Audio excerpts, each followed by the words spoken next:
Meditation 17. John Donne.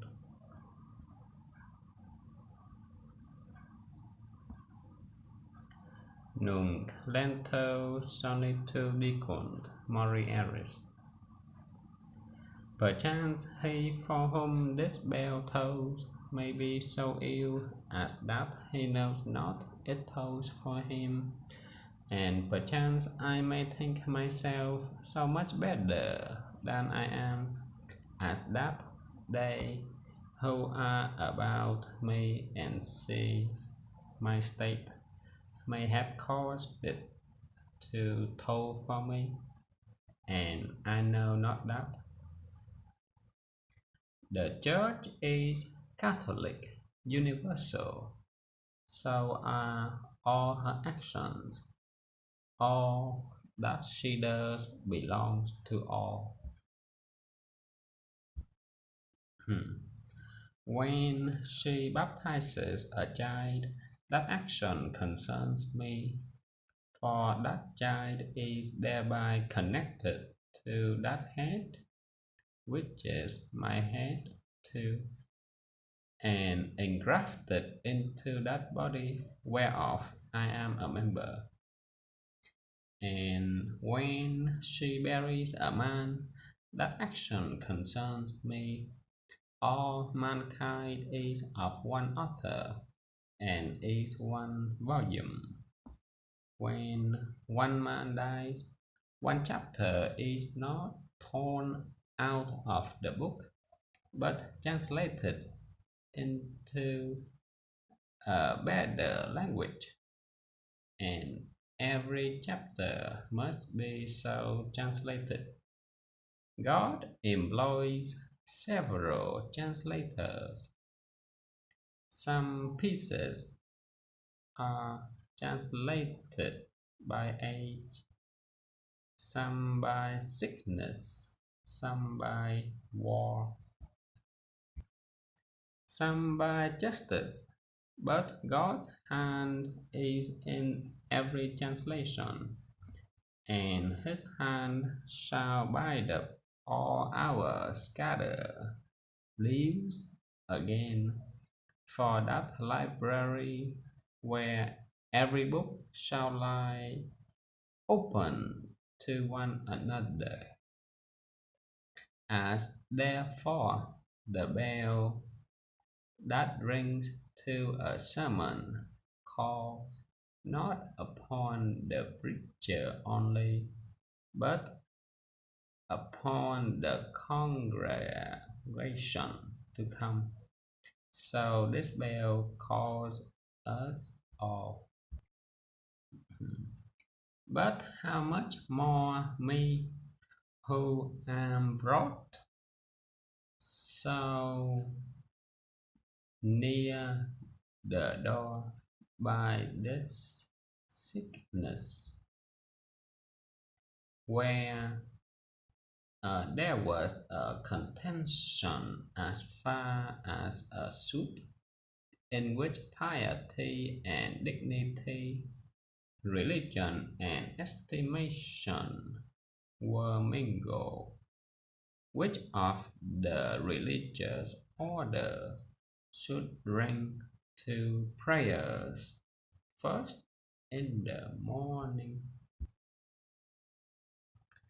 And it was determined that they should ring first that rose earliest.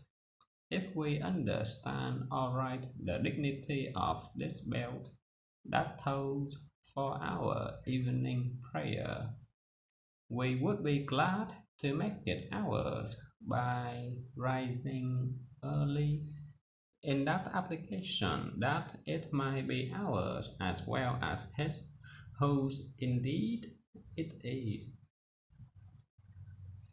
The bell doth toll for him that thinks it doth, and though it intermit again, yet from that minute that occasion wrought upon him, he is united to God, who casts not up his eye to the sun when it rises, but who takes off his eye from a comet when it breaks out, who bends not his ear to any bell which upon any occasion rings, but who can remove it from that belt which is passing a piece of himself out of this world. No man is an island entire of itself. Every man is a piece of the continent, a part of the man.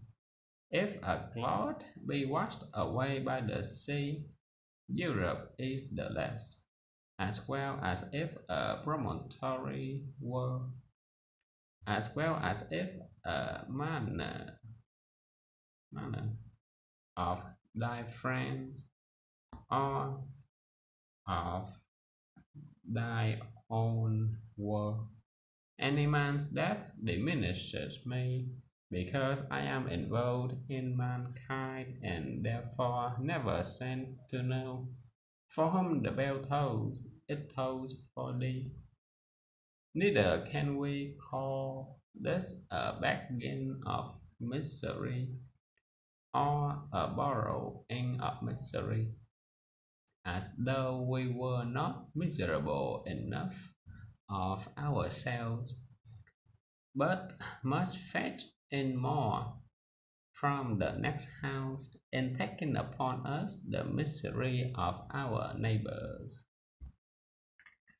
Truly, it were unexcusable covetousness if we did, for affliction is a treasure, and scarce any man hath enough of it. No man hath affliction enough that is not matured and ripened by it, and made fit for God by that affliction. If a man carry treasure in billions or in a wedge of gold, and have none coined into current moneys, his treasure will not defray him as he travels. Tribulation is treasure in the nature of it, but it is not current money in the use of it, except we get nearer and nearer our home heaven by it. Another man may be sick too, and sick to death, and this affliction may lie in his bowels as gold in a mine, and be of no use to him. But this bell that tells me of his affliction digs out and applies that gold to me.